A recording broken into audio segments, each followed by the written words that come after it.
Quizás no pude hablar cuando te vi. Hay algo en tu mirar que nunca vi. Silencio sin piedad en vez de amor. Y cuando quise hablar, alguien cantó. Poca palabra entre los dos, mientras mi corazón vencía a los dos.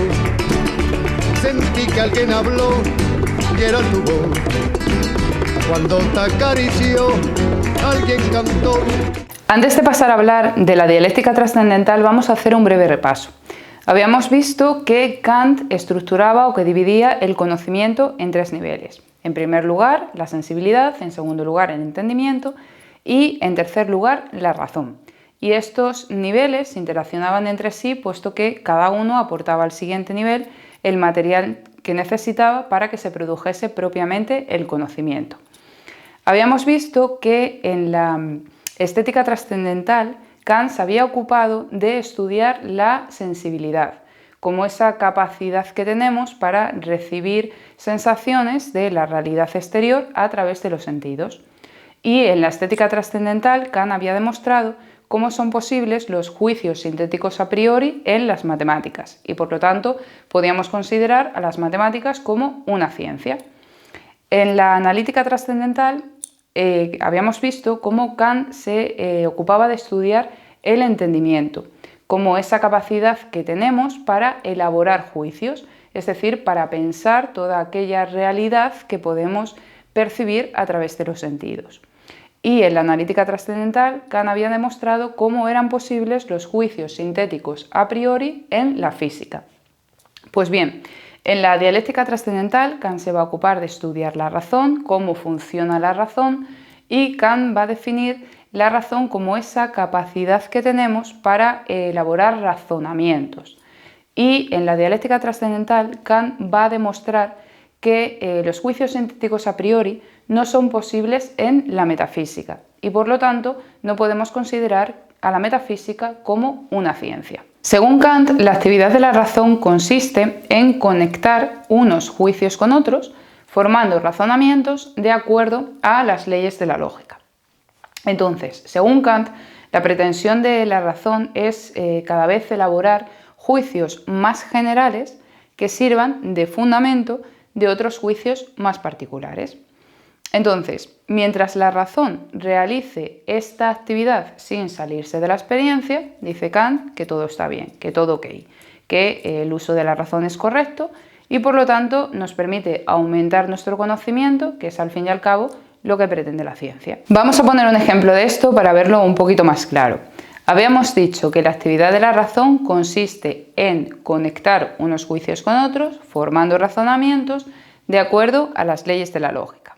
Vale, vamos a ver un razonamiento en el que vamos a conectar tres juicios distintos, ¿vale? Recordemos que un juicio era simplemente la unión de un sujeto a un predicado mediante el verbo ser. Vale, mi razonamiento es el siguiente. Primer juicio, todos los hombres son mortales.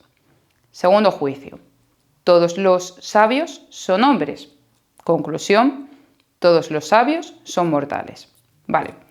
En este juicio vemos, o en este razonamiento, vemos cómo mi conclusión, todos los sabios son mortales, es un juicio que se fundamenta en uno más universal, ¿vale? El de todos los hombres son mortales. Es más universal simplemente porque todos estamos de acuerdo con que los sabios son hombres, pero que a lo mejor, o casi seguro, que no todos los hombres son sabios, ¿vale?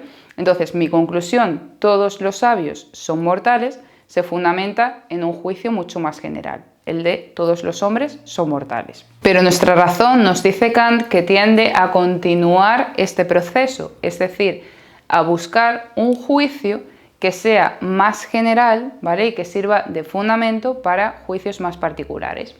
Entonces, siguiendo con el ejemplo, habíamos partido del juicio todos los hombres son mortales, ¿vale? Pues podemos buscar todavía un juicio más general que fundamente a este juicio más particular, ¿no? Y podemos decir, por ejemplo, que todos los animales son mortales, que todos los hombres son animales y que por lo tanto todos los hombres son mortales, ¿vale? Entonces aquí tenemos un juicio más universal, ¿vale? El de que todos los animales son mortales, que siguiendo el proceso fundamentaría el juicio de todos los hombres son mortales. Entonces, la cosa dice Kant que va bien mientras nuestra razón no se salga de la experiencia, ¿vale? Nuestra razón sigue tendiendo a continuar este proceso y pues se pregunta cuál puede ser ese juicio más general o más universal que fundamente este juicio del que hemos partido, del de todos los animales son mortales.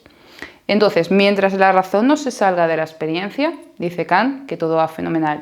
El problema es cuando la razón se sale de la experiencia intentando buscar un juicio que sea universal y más general y que sirva de fundamento para otros juicios más particulares. Pero ¿qué es lo que pasa cuando nuestra razón quiere llegar a unos juicios máximamente universales, máximamente generales, que sirvan de fundamento de otros juicios más particulares, pero que ellos mismos no tengan ningún tipo de fundamento?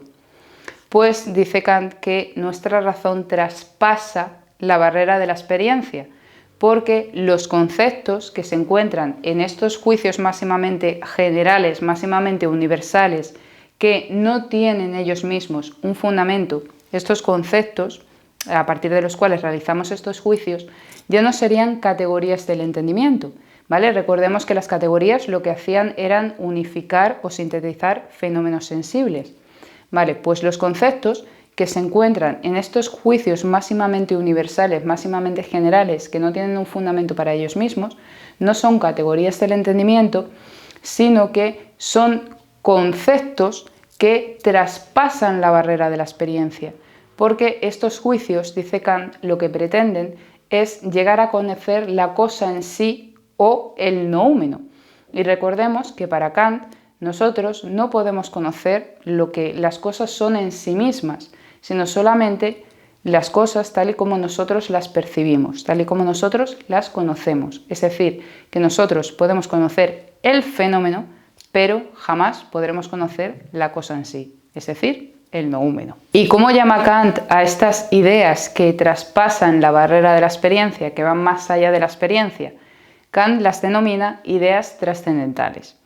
¿Y cuáles son estas ideas? Pues son precisamente el objeto de estudio de la metafísica, es decir, la idea de Dios, la idea de la inmortalidad del alma o la idea del yo y la idea de mundo. Entonces, por ello, Kant va a concluir que la metafísica no puede ser considerada una ciencia, ¿vale? Porque traspasa la barrera de la experiencia, dando lugar a la ilusión trascendental, es decir, a la ilusión de nuestra razón de pensar que puede conocer las cosas tal y como son en sí mismas, ¿vale? El noúmeno. Pero según Kant, pues el noúmeno nos está vedado, ¿vale? No podemos conocer las cosas tal y como son en sí mismas, sino solamente como nosotros las percibimos. Y por ello dice Kant que la metafísica hace un mal uso de la razón, ¿vale? Porque lleva a la razón a la ilusión de que puede conocer las cosas tal y como son en sí mismas, cuando en realidad no puede hacerlo. Sin embargo, dice Kant, existe un uso adecuado o un uso regulativo, si nos ponemos más kantianos, de estas ideas de las que se ocupa la metafísica. Es decir, que el uso adecuado de estas ideas de las que se ocupa la metafísica, la idea de yo, la idea de Dios y la idea de mundo, es adecuado cuando las tomamos como postulados o cuando las tomamos como supuestos que establecen el límite de lo que nuestra razón puede llegar a conocer. Por lo tanto, y ya para concluir, la metafísica, dice Kant, que no puede formularse a partir de juicios sintéticos a priori, porque aunque es cierto que estas ideas de las que se ocupa la metafísica, la idea de Dios, la idea de yo, de la inmortalidad del alma y la idea de mundo, son ideas a priori, son ideas que de la propia razón, porque obviamente no las adquirimos por experiencia, ¿vale? Aunque la metafísica cumpliría, por lo tanto, con esas características de universalidad y necesidad que requiere toda ciencia, la metafísica no sería capaz de formular juicios sintéticos, ¿vale? Porque va más allá de la experiencia empírica y por lo tanto no podría ampliar nuestros conocimientos. Entonces, dice Kant, aunque no podemos considerar a la metafísica como ciencia, ¿vale? Porque no puede formular juicios sintéticos a priori, sí que podemos considerarla como una teoría del conocimiento.